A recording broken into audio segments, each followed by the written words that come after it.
오늘 우리가 읽은 출애굽기 13장의 내용은 태에서 처음 난 모든 것을 하나님께 구별하여 드릴 초태생 언약에 대한 내용과 또 하나님께서 광야에 있는 이스라엘 백성들을 구름 기둥과 불 기둥으로 지키신 내용이 기록되어져 있습니다.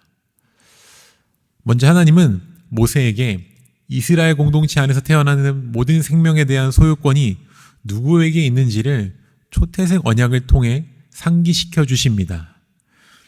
오늘의 본문 2절에서 하나님은 이스라엘 자손 중에서 태어나는 모든 생명이라면 사람이든 짐승이든 태에서 처음 난 모든 것은 거룩하게 구별하여 하나님께 바칠 것을 명령하셨습니다. 태에서 처음 난 모든 것을 하나님께 바치라고 하셨던 이유가 무엇일까요? 오늘의 본문 2절 하반부에서 하나님은 이는 내 것이니라 라고 말씀하십니다. 하나님은 처음 난 모든 것을 하나님께 바치는 믿음의 행동을 통해 이스라엘 백성들이 출애굽의 여정 속에서 그리고 훗날 거하게 될 가나안 땅에서의 삶 속에서 철저히 하나님만이 이스라엘의 하나님이시요 이스라엘의 주인 되심을 철저히 되새기고 고백하는 믿음의 삶을 살아내기를 원하셨던 것입니다. 그렇게 처음 난 것을 하나님께 드리는 것은 단지 드려지는 첫 생명, 첫 열매뿐만이 아니라 이후에 태어날 모든 생명들까지도 이후에 소유하게 될 모든 삶의 열매들까지도 하나님의 것이며 하나님께서 선함으로 인도하신 결과이자 선함으로 인도해 가실 것이라는 믿음의 고백인 것입니다. 하지만 처음 난 것을 드린다라는 것은 쉽지 않은 도전으로 여겨지기도 합니다. 특별히 오랜 기간 동안 태 열매가 없었다면, 또 오랜 기간 동안 물질의 열매가 없었다면, 소득이 없었다면, 또 오랜 시간 동안 시간과 삶의 여유가 없었다면 이 없었던 것들을 소유하게 되었을 때 이것을 하나님께 구별하여 내어드린다라는 것은 참 쉽지 않은 도전으로 여겨질 때가 있다라는 것이죠. 오랫동안 소득이 없었고 오랜 기간 동안 이전보다 더 나은 소득을 얻지 못하다가 정말 오랜만에 이전보다 더 많은 소득을 얻게 되었을 때 이것을 마땅히 하나님께 구별하여 드린다라는 것은 정말 쉽지 않게 느껴질 때가 있습니다. 또한 특히나 그렇게 구별하여 드리지 않았음에도 불구하고 편안하게 살아가고 있는 사람들을 볼 때면 우리가 구별하여 드리는 이 믿음의 삶과 행위가 때로는 공평하게 느껴지지 않을 때도 있고 믿음의 사람들만이 손해보는 것처럼 여길 때도 있다라는 것입니다. 또한 더 나아가서는 하나님께서 첫 자녀를 주셨지만 다음 태의 문을 열어주시지 않으시면 어떡하지? 지금은 건강을 주셨는데 훗날 건강을 잃게 하시면 어떡하지? 정말 마침내 풍요로운 소득과 물질을 얻게 되었는데 이것을 잘 모아두지 않으면 나중에는 어떻게 살아갈 수 있을 것인가? 라는 미래에 대한 불안함은 현재 우리가 얻게 된 첫 생명과 첫 소유와 우리가 누리고 있는 이 시간과 풍요로운 은혜들을 하나님께 기꺼이 드리지 못하도록 하는 장애물이 되기도 한다는 것입니다. 하지만 이러한 믿음의 삶을 가로막는 장애물 앞에서 이스라엘 백성들과 그리고 오늘을 살아가는 우리가 기억해야 할 것이 있습니다. 애굽을 향하였던 초태생의 재앙 속에서 이스라엘의 초태생을 구별하여 살리신 분은 하나님이셨습니다. 또한 구원과 심판 속에서 자기 백성을 구별하여 살리시는 분도 하나님이십니다.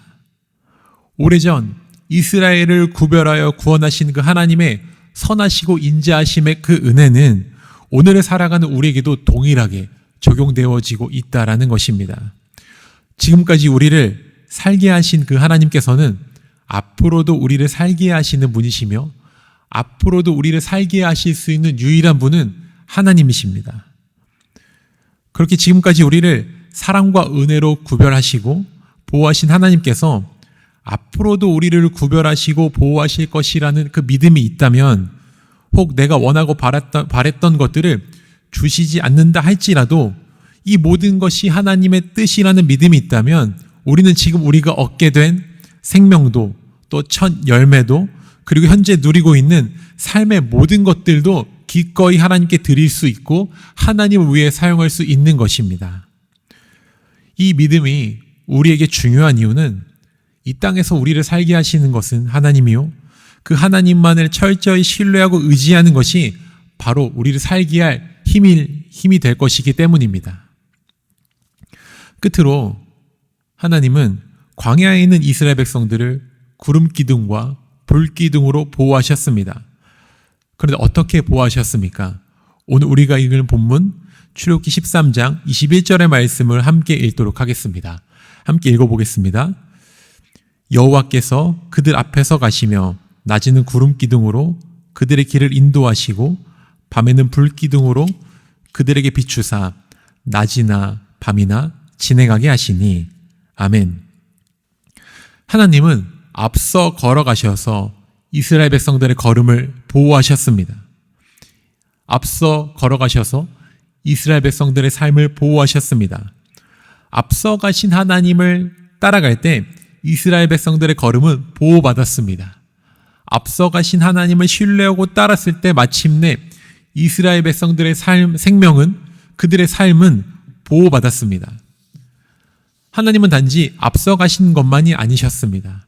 우리 다시 한번 출애굽기 13장 17절의 말씀을 함께 읽도록 하겠습니다. 바로가 백성을 보낸 후에 블레셋 사람의 땅의 길은 가까울지라도 하나님이 그들을 그 길로 인도하지 아니하셨으니 이는 하나님이 말씀하시기를 이 백성이 전쟁을 하게 되면 마음을 돌이켜 애굽으로 돌아갈까 하셨습니다. 아멘. 하나님은 자기 백성의 상황과 상태를 누구보다도 잘 아시는 분이십니다. 우리가 지금 어떠한 상황에 놓여져 있는지, 그 상황 속에서 우리의 마음이 어떠한 상태인지를 누구보다 잘 알고 계시는 분이십니다. 우리가 그 길을 걸어갈 수 있는지 걸어갈 수 없는지를 가장 잘 아시는 분은 하나님이십니다. 그 하나님께서 우리의 발걸음을 인도하시는 방법은 우리의 마음과 다른 것들을 찾고 다른 것들로 돌이키지 않도록 우리가 걸어갈 수 있는 그 길로, 최선의 길로 인도하시는 분이십니다. 사랑하는 우리 성도님들, 때로 우리가 걸어가는 그 길이 험하고 멀게 느껴진다 할지라도 절대 두려움에 빠지거나 절망이 무너지지 않기를 소망합니다. 우리가 걸어가야 할 모든 여정을 마치게 되었을 때 우리는 마침내 깨닫게 될 것입니다. 그 길이 우리가 걸어갈 수 있었던 가장 안전한 길이요, 우리가 걸어갈 수 있는 가장 쉬운 길이요, 가장 가까운 길이었다라는 것을 우리는 마침내 깨닫게 될 것입니다. 우리 사랑하는 우리 모든 금강의 성도님들, 또 지금 이 시간 함께하고 있는 우리 모든 성도님들, 출애굽의 현장 속에서 이스라엘 백성을 구별하여 보호하고 지키신 그 하나님은 오늘날도 우리와 함께 하시고 우리를 지키시고 보호하고 계십니다. 성령으로 함께 하시며 우리를 지켜주십니다. 왜냐하면 우리는 하나님의 것이요 하나님의 소유된 백성이기 때문입니다. 그 주님을 바라보며 오늘 하루도 은혜와 소망의 하루를 살아가는 사랑하는 우리 모든 성도님들의 복된 하루가 되시기를 주의 이름으로 축복하고 소망합니다. 우리 함께 기도의 자리로 나아가도록 하겠습니다.